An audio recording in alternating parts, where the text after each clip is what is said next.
दिल्लीतील जंतर मंतर येथे विद्यार्थ्यांच्या शांततापूर्ण आंदोलनादरम्यान झालेल्या कथित लाठीचार्जच्या निषेधार्थ वंचित बहुजन आघाडीच्या वतीने महाराष्ट्र बंदच्या हाकेला गुरुवार दिनांक 23 जुलै रोजी कोपरगाव शहरात उत्स्फूर्त असा प्रतिसाद पाहायला मिळाला। बंदच्या पार्श्वभूमीवर वंचित बहुजन आघाडीच्या पदाधिकारी व कार्यकर्त्यांनी यापूर्वी तहसील प्रशासन तसेच व्यापारी संघटनांना निवेदन देत बंदला सहकार्य करण्याचे आवाहन केले होते। त्यानुसार व्यापारी संघटनांनी दुपारी 1 वाजेपर्यंत आपली व्यापारी आस्थापने बंद ठेवून बंदला पाठिंबा दर्शविला। त्यामुळे शहरातील प्रमुख बाजारपेठांमध्ये शुकशुकाट पाहायला मिळाला। यावेळी वंचित बहुजन आघाडीच्या पदाधिकाऱ्यांनी तहसील प्रशासनाला निवेदन सादर करून दिल्लीतील घटनेचा निषेध व्यक्त केला। त्यानंतर कार्यकर्त्यांनी घोषणाबाजी करत परिसर दणाणून सोडला। बंद काळात शहरात शांततापूर्ण वातावरण कायम राहिले। कोणताही अनुचित प्रकार घडू नये यासाठी कोपरगाव शहर पोलीस ठाण्याचे पोलीस निरीक्षक उद्धव डमाळे यांच्या मार्गदर्शनाखाली शहरातील प्रमुख चौक, बाजारपेठा आणि संवेदनशील ठिकाणी चोख पोलीस बंदोबस्त ठेवण्यात आला होता। दुपारी 1 नंतर कोपरगाव शहरातील सर्व व्यवहार पूर्ववत सुरू झाले आणि बंदला व्यापारी संघटनांना, व्यावसायिक आणि नागरिकांनी दिलेल्या उत्स्फूर्त प्रतिसादाबद्दल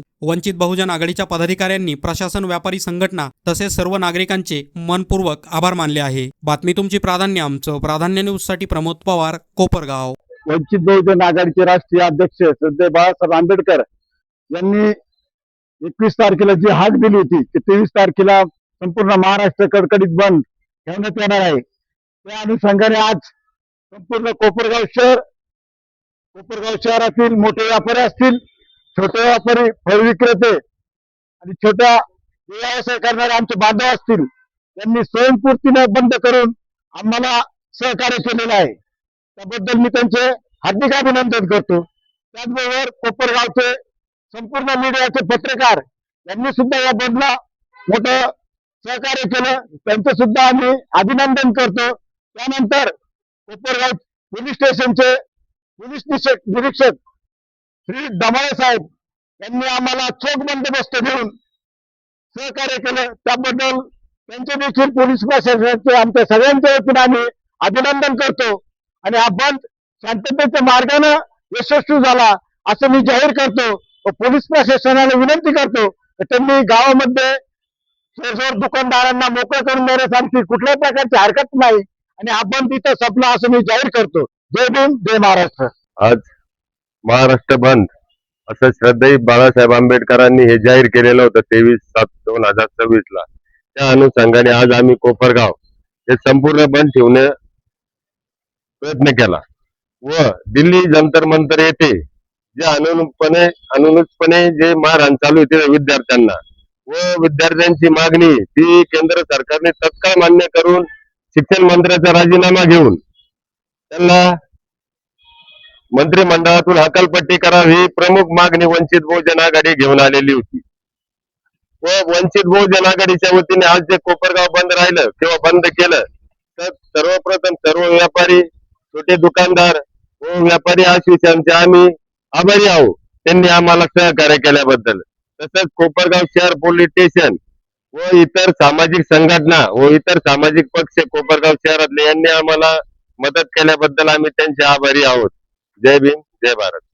या ठिकाणी वंचित बहुजन आघाडीच्या वतीनं या श्रद्धेय बाळासाहेब आंबेडकरांच्या आदेशानं संपूर्ण महाराष्ट्र बंदची हाक दिली होती आणि यानंतर कोपरगाव शहरामध्ये आमचे वंचित बहुजन आघाडीचे नेते प्रकाश जितू सिंग, राजाभाऊ कोपरे, संतोष कोपरे आणि त्यांचे सहकारी आणि मी रिपब्लिकन पक्षाचा एक तालुका प्रमुख म्हणून या बंदला पाठिंबा देऊन या बंदमध्ये सामील झालो आहे। या बंदचं एक कारण आहे, जे जंतर मंतर दिल्ली येथे जी घटना घडली, गेल्या 21 दिवसापासून विद्यार्थी तिथं आंदोलन करत आहे संविधानाच्या मार्गाने, शांततेच्या मार्गाने, परंतु या दिल्ली सरकारनं, या दिल्ली पोलिसांना त्यांच्यावर 20 तारखेला जो अमानुष हल्ला केलाय, तर हल्ला केलाय असा साधा नाही, पोलिसांना अधिकार आहे लाठीचार्ज करण्याचा, परंतु तो गुडघ्याच्या खाली। परंतु या जातीवादी पोलिसांनी, या दिल्ली पोलिसांनी आमच्या विद्यार्थ्यांचे डोके फोडलेत, काहीला फ्रॅक्चर झालेत आणि आता एक बातमी आली बहुतेक एक मुलगी एक्सपायर झाली। प्रथमतः ही घटना आता खरी का खोटी माहिती नाही, परंतु जर खरी असेल तर त्या ताईला आमच्या कोपरगावच्या वतीने भावपूर्ण श्रद्धांजली देतो आणि या सरकारला ठणकावून सांगतो, या शिक्षण मंत्र्याचा तत्काळ राजीनामा घ्या, नाहीतर भारत बंद केल्याशिवाय राहणार नाही.